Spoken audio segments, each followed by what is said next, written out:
स्वागत है आपका हमारे स्टडी व्यू एजुकेशन चैनल में।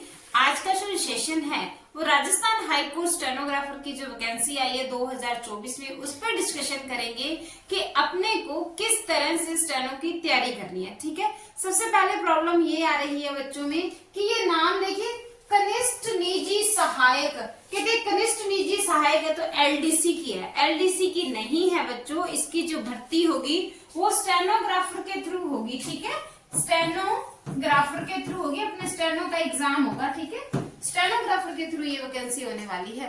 तो वीडियो में आगे बढ़े, सेशन को आगे शुरू करें उससे पहले आपसे रिक्वेस्ट है कि यदि आपने हमारे स्टडी व्यू एजुकेशन चैनल को सब्सक्राइब नहीं किया है तो प्लीज सब्सक्राइब कर लीजिए, वीडियो को लाइक और शेयर भी कर दीजिए। ठीक है, तो राजस्थान उच्च न्यायालय के अंदर जोधपुर की जो तरफ से अपने पास वैकेंसी आई है, जो नोटिफिकेशन है वो 18 जनवरी 2024 को उसका आउट हो चुका है और उसी पे डिस्कशन करेंगे कि अपने को तैयारी किस तरह की करनी है, कि अपने को स्टेनो के अंदर रणनीति क्या लेके चलनी है, किस तरह से अपने को स्टेनो की तैयारी करनी चाहिए। जो बिगिनर है उनको क्या करना चाहिए, जो ऑलरेडी सीखे हुए हैं उनको क्या करना चाहिए। तो सबसे पहले छोटे छोटे 2-4 टॉपिक है इस पे, उस पे डिस्कशन कर लेते हैं कि 2-4 पॉइंट है जो इस भर्ती से रिलेटेड, आप उससे क्या होगा आपकी कंफ्यूजन दूर हो जाएगी। ठीक है, सबसे पहले तो योग्यता की आ रही है कि क्वालिफिकेशन मैडम क्या चाहिए। ठीक है, क्वालिफिकेशन क्या चाहिए इस पे डिस्कशन कर लेते हैं।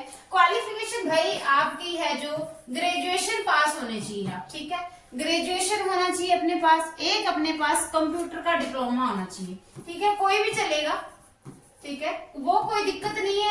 RSCET नहीं लिखा हुआ इसके अंदर, O लेवल नहीं लिखा, BCA नहीं लिखा, कोपा नहीं लिखा, PGDC नहीं लिखा, बस बेसिक नॉलेज कंप्यूटर की होनी चाहिए। ठीक है, बेसिक नॉलेज में आपके पास जो मर्जी कुछ है वो ही चलेगा, किसी का पर्टिकुलर इन्होंने नाम नहीं दिया।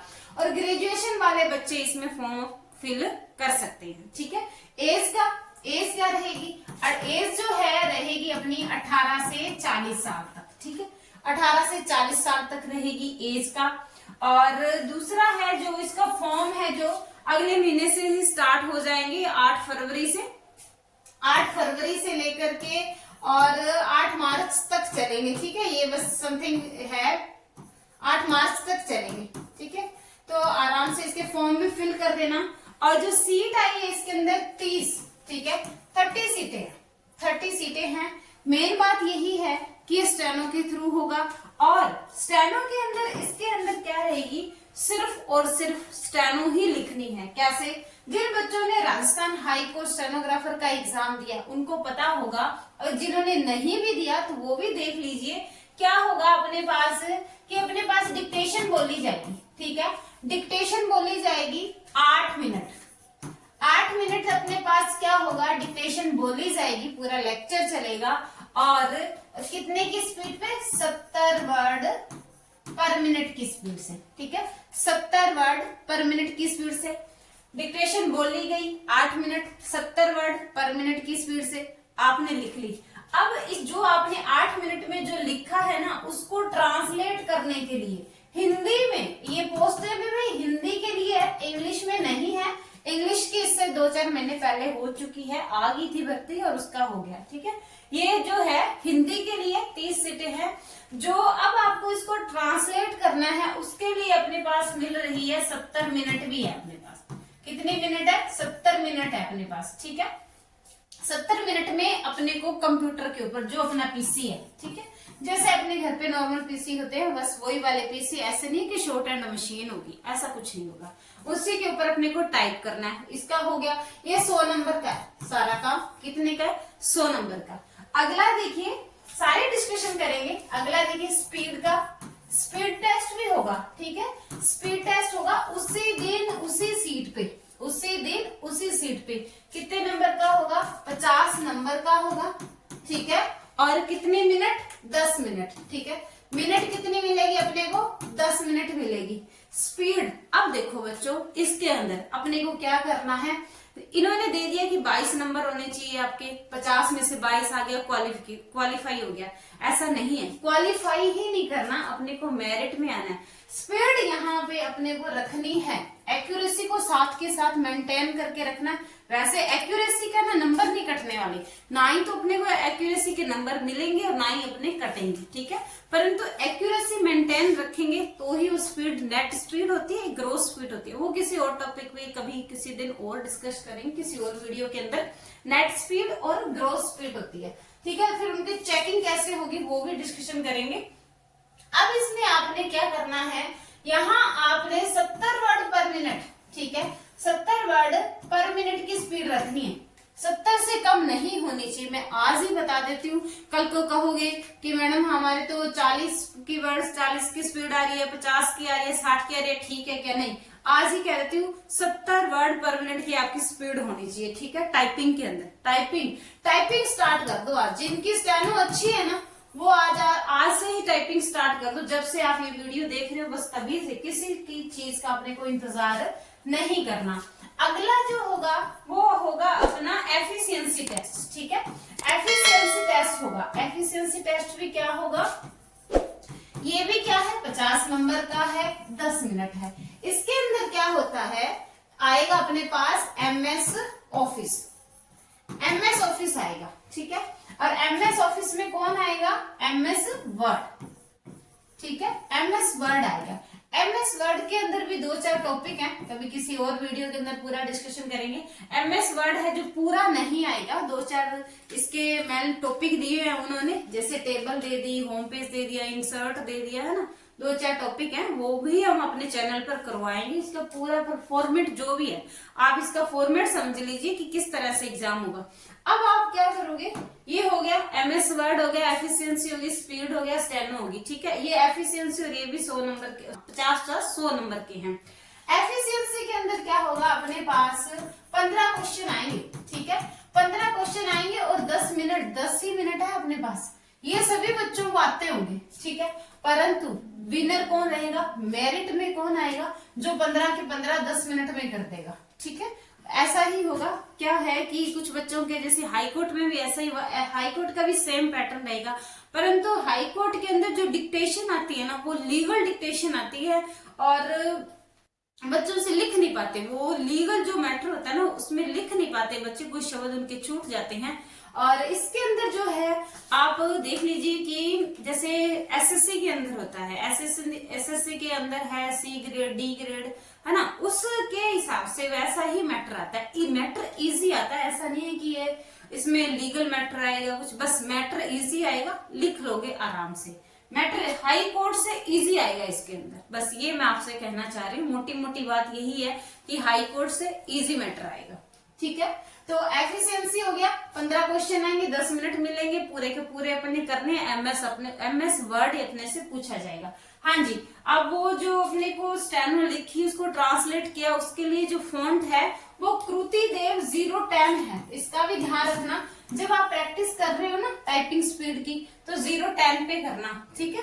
10 पे करोगे तो इसके अंदर अल्ट की वगैरह होगी, मात्राएं कहाँ लगानी है, कैसे लगानी है, वो सारा हम बताएंगे। अल्ट की का यूज होगा या नहीं होगा, तो आप हमारे चैनल को क्या कर लीजिए, सब्सक्राइब कर लीजिए। ये सारी जो बातें होंगी वो सारी आपसे डिस्कस करेंगे। वो परीक्षा की डेट भी डिसाइड करती है कि 15 अप्रैल से लेकर के 30 अप्रैल के बीच में कभी भी एग्जाम ले सकते हैं। फिक्स डेट फिक्स नहीं किया, फिर 15 दिन फिक्स कर दें कि 15 अप्रैल से लेकर 30 अप्रैल तक हो जाएगा, ठीक है। अब अपने को इसके अंदर अपने एक चीज और देखेंगे कि गलतियां कितनी माफ है, ठीक है। गलतियों पे तो वैसे नहीं जाना, गलतियां अपने को कितनी माफ है, 5% गलतियां माफ है, ठीक है। 5% गलतियां माफ है। आज ही आपने ये नहीं सोच के चलना कि जी 5% तो माफ ही है, अपने को ये चलना है कि अपनी 0 गलतियां, ठीक है, कुछ भी माफ नहीं है अपने को, ठीक है। तो उसके हिसाब से अगर आज ये चलेंगे कि अपने को कोई भी गलती करनी ही नहीं है तो गलतियां नहीं होगी। अगर पहले दिन ये सोच लेंगे कि 5% गलतियां माफ हैं तो फिर उसके हिसाब से अपने तो पास हो जाएगा अपना, ऐसा नहीं सोचना। गलती एक भी माफ नहीं अपने को। हाँ, अब गलतियां कौन कौन सी नहीं करनी वो देखिए, कौन कौन सी गलती आपने नहीं करनी, क्या नहीं करनी ये भी देखिए। अब इसके अंदर गलतियां कौन कौन सी नहीं करनी और कौन कौन सी अपनी काउंट होगी, दोनों ही बातें हो जाएंगी। एक तो जहां कोमा लगाना था वहां कोमा आपने नहीं लगाया। बाकी पीडीएफ में सारी डिटेल दी हुई है, पीडीएफ का लिंक है जो इसी वीडियो के डिस्क्रिप्शन बॉक्स में दे देंगे, ठीक है। और पीडीएफ के अंदर सारी चीजें दी हुई है, आप समझ सकते हो वहां से देख करके। फिर भी मैं आपको बता दूं, कोमा जहां लगानी थी वहां आपने नहीं लगाई, और जहां लगा दी वहां लगानी ही नहीं थी। इसका भी एक क्या होता है, एक आपने ये पैरा लिखा, दूसरा पैरा ये लिखा, ठीक है। इस पैरे की कुछ लाइनें यहाँ लिख दी, इसमें पैरे की इस लाइनें इस पैरे की थी, आपने लिख दी यहाँ, ठीक है। इसके अंदर लिख के फिर गैप दे दिया, वो भी आपकी गलतियां होगी, ठीक है। कोई पूरा का पूरा वर्ड मिस हो गया आपसे, ठीक है, पूरा वर्ड ही मिस हो गया, वो भी गलती मानी जाएगी, ठीक है। और कुछ क्या हो गया, वर्ड आगे पीछे लिख दिए, ठीक है, आगे पीछे लिख दिए, उससे क्या होगा, अपना सेंटेंस का मीनिंग ही चेंज हो जाएगा। वर्ड के का मे का से आगे पीछे हो गए तो भी उसका क्या होगा, वर्ड का वाक्य का पूरा सेंस होगा, वो चेंज हो जाएगा। तो ऐसी गलतियां अपने को नहीं करनी है, ठीक है।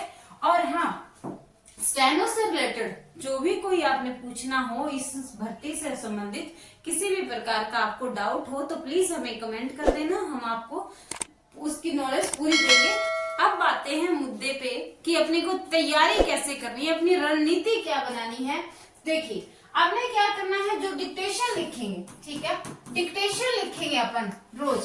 अब आपने ये नहीं सोचना कि मैडम मेरी तो जो स्टेनो है वो 50 की स्पीड पे है, या फिर एग्जाम के अंदर तो 70 का पूछ लिया और मेरे पास जो है मेरी स्पीड 50 पे ही है। तो आप इसको एकदम से इंक्रीज नहीं कर सकते कि आप 70 प्लस लिखने लग जाओ, ठीक है। अगर अपनी स्पीड है 50 वर्ड पर मिनट है, आप यही से स्टार्ट कर लो, ठीक है। 50 वर्ड पर मिनट है तब 50 पे लिखो, ठीक है, 50 पे लिखो। और फिर इसके धीरे धीरे 50, 55, 60, ऐसे नहीं 50 से सीधा 70 पे लिखने लग जाओ, नहीं। आप 50 पे लिखो, फिर 55 पे, 60 पे, 65 पे, 70, 75, 80। और ठीक है, अगर 70 वर्ड पर मिनट पे अपने को एग्जाम देना है तो मान के चलिए यहाँ पर 80-85 की स्पीड होनी चाहिए अपने पास, ठीक है, 80-85 की स्पीड होनी चाहिए। और आपने शुरू कहाँ से की, 50 वर्ड पर मिनट से, वहां से आपने शुरू की। जिन बच्चों को 70 वर्ड पर मिनट स्पीड नहीं है उनके लिए है, जिनकी है ऑलरेडी 70, 75, 80 पे लिख रहे हैं, क्योंकि जो बच्चे एसएससी की जो तैयारी कर रहे हैं बच्चे, उनकी स्पीड 80 प्लस काफी बच्चों की है, ठीक है। जो बच्चा जिनकी नहीं है उनके लिए कह रही हूँ 50 से शुरू कर ले।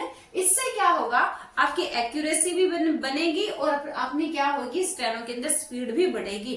50 पे लिख कर देखिए, फिर उसका एक्यूरेसी चेक करिए कि आपने जो लिखा है कितना लिखा है। हाँ, इसके अंदर अभी अपने पास टाइम है, अभी अपने पास टाइम है 2 महीने, तो इसके अंदर अपन एक और फॉर्मूला है जो लगा सकते हैं कि आपने चाहे डिक्टेशन दिन में 1 लिखी हो चाहे 5 लिखी हो, उसके अंदर आपको रोज उसकी हिंदी जरूर करनी है। जैसे ही आपने एक डिक्टेशन लिख ली उसकी हिंदी कीजिए, जैसे ही आपने डिक्टेशन लिख ली उसकी हिंदी जरूर कीजिए, चाहे आप 2 लिख रहे हो दिन में, चाहे आप 4 डिक्टेशन लिख रहे हो, ठीक है।